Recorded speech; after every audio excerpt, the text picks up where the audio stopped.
Assalamualaikum warahmatullahi wabarakatuh. Ya, jumpa lagi dengan saya di sini dan saya ucapkan selamat ya bergabung kembali di mata kuliah perkembangan peserta didik untuk pertemuan kita yang keempat kalinya. Oke, sebelumnya saya harap kalian sudah membaca ya materi-materi yang ada di slide saya atau PPT saya yang sudah saya kirimkan via WhatsApp ya. Oke, untuk mempersingkat waktu, saya langsung masuk ke materinya ya, yaitu tentang teori perkembangan peserta didik. Yang pertama adalah teori psikodinamika. Teori ini memandang akan pentingnya pengaruh lingkungan. Jadi intinya lingkungan itu sangat berpengaruh di dalam perkembangan individu ya. Terutama lingkungan yang bersentuhan langsung ketika ia lahir atau pada awal perkembangannya. Nah, apa itu namanya ahli-ahli yang mengikuti teori ini ya itu adalah Sigmund Freud dan Erikson ya. Ya, kita masuk ke teori Sigmund Freud ya. Dalam menguraikan teorinya, Freud mengembangkan satu penjelasan tentang struktur dasar dari kepribadian. Teori menyatakan bahwa kepribadian itu tersusun atas 3 komponen, ID, ego, dan superego.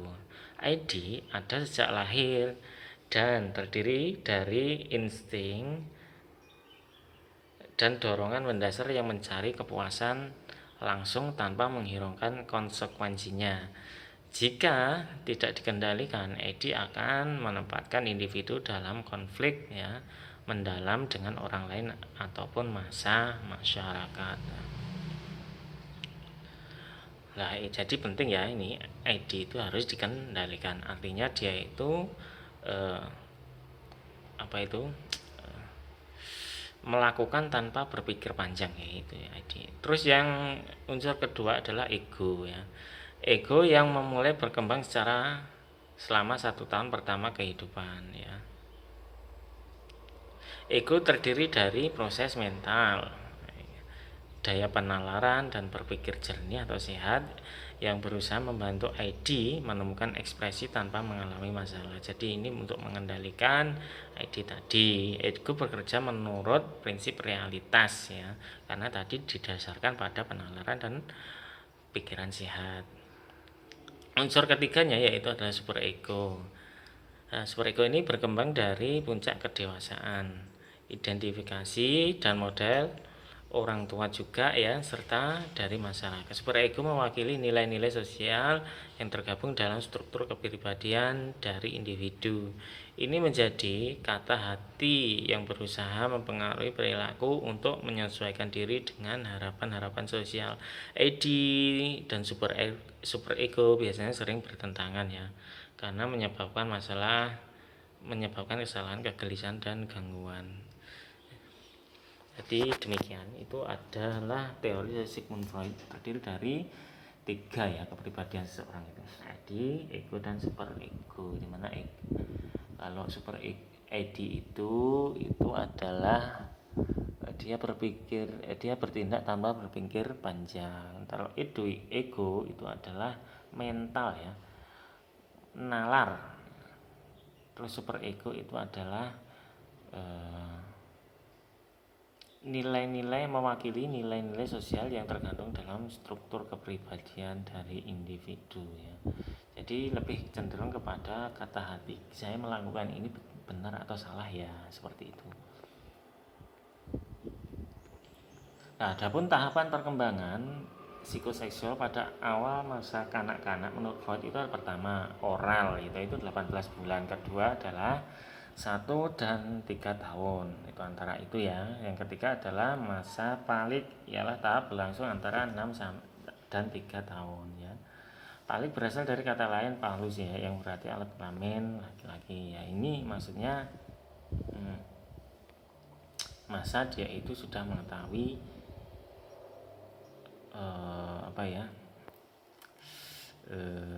dia itu laki-laki atau perempuan gitu lah. Oke, lanjutnya nomor 4, tahap laten yang berlangsung antara kira-kira sekitar usia 6 tahun ya, pada masa pubertas ya. Ini cenderung mencari jati diri. Terus genital kelima ya, dari masa pubertas dan seterusnya. Tahap ini ialah suatu masa kebangkitan seksualnya muncul ya dan nanti ini bila teratasi yang itu, maka yang seks bebas dan pergaulan bebas itu bila bisa diatasi, maka individu itu bisa mengendalikan diri dan dia tentu diterima di dalam masyarakatnya sebagai seorang individu yang berimage baik begitu. Nah, ini adalah tahapan-tahapan menurut Sigmund Freud ya, jadi 5 ya. Sebelum saya lanjutkan, kalian nanti bisa membaca sendiri ya di literatur atau buku-buku yang lainnya mengenai teori perkembangan peserta didik ini ya, karena akan sangat banyak memakan waktu jika saya menjelaskan semuanya di sini. Yang kedua adalah ahli Erikson ya. Erik Erikson merupakan penganut teori psikodinamika atau psikoanalisis dari Freud tadi. Dia ada perbedaan ya, yaitu psikososial, penekanan pada identitas dan perluasan metodologi ya. Untuk yang pertama perbedaannya tahapan perkembangan psikososial ya. Erikson memperluas teori dari Freud ya dengan mencoba meletakkan hubungan antara gejala psikis dan sisi edukatif serta gejala masyarakat budaya di pihak lain. Peran pengasuhan dan lingkungan menjadi hal yang sangat penting dalam menentukan perkembangan di hidup individu. Dalam pandangannya, Erikson menyatakan masyarakat memainkan peran yang sangat penting dalam perkembangan psikososial individu. Nah, jadi dia itu menganggap masyarakat itu adalah pembentuk dari perkembangan psikososial, perkembangan sosial dari individu itu sendiri. Entah itu dari aturan yang ada di dalam masyarakat ataupun budaya mereka. Terus yang kedua adalah penekanan pada identitas ya. Erikson selalu menekankan bahwa individu selalu mencari identitas, ini pasti ya, ini di dalam tiap tahapan perkembangannya. Individu merupakan sesuatu hal yang sangat penting bagi individu. Identitas merupakan suatu hal yang penting bagi individu ya, tentu di sini. Identitas merupakan pengertian antara penerimaan dan pengertian untuk individu maupun masyarakat. Jadi identitas itu sangat penting karena dengan adanya identitas itu adalah kunci kesimpulan diterimanya individu tersebut di dalam masyarakat. Terus yang ketiga, perluasan metode psikoanalisis. Menurut Erikson, dalam mempelajari individu ada 3 metode baru yang dapat digunakan, yaitu observasi, perbandingan atau cross cultural, dan sejarah psikologis ya, itu ya, observasi langsung ya, ada perbandingan budaya, lintas budaya ya, dan juga sejarah psikologis. 2 adalah teori behaviorisme. Behavior itu adalah perilaku ya. Jadi dia itu dapat diamati dan dihasilkan oleh respon ya, terhadap rangsangan. Jadi stimulus respon ya. Tanggapan terhadap rangsangan dapat diperkuat dengan umpan balik positif ataupun negatif terhadap perilaku individu, terhadap perilaku kondisi yang diinginkan. Teori ini lalu berkembang menjadi aliran psikologi belajar ya. Jadi dari perkembangan sikap jadi teori pembelajaran juga ini, teori behavior. Nah, teori behavior paragraf kedua, dengan model hubungan stimulus responnya mendukung orang yang belajar mendudukkan orang yang belajar itu sebagai individu yang pasif ya. Respon perilaku tertentu itu ada karena adanya rangsangan, yaitu entah dari pelatihan, pembiasaan seperti itu. Nah, hukum kadang-kadang digunakan dalam menghilangkan untuk mengurangi hukuman yang ada di dalam stimulus respon itu yang terjadi di dalam yang kita berikan tadi. Masih paragraf 2 ya, munculnya perilaku akan semakin kuat apabila diberikan penguatan dan akan menghilang bila dikenai hukuman.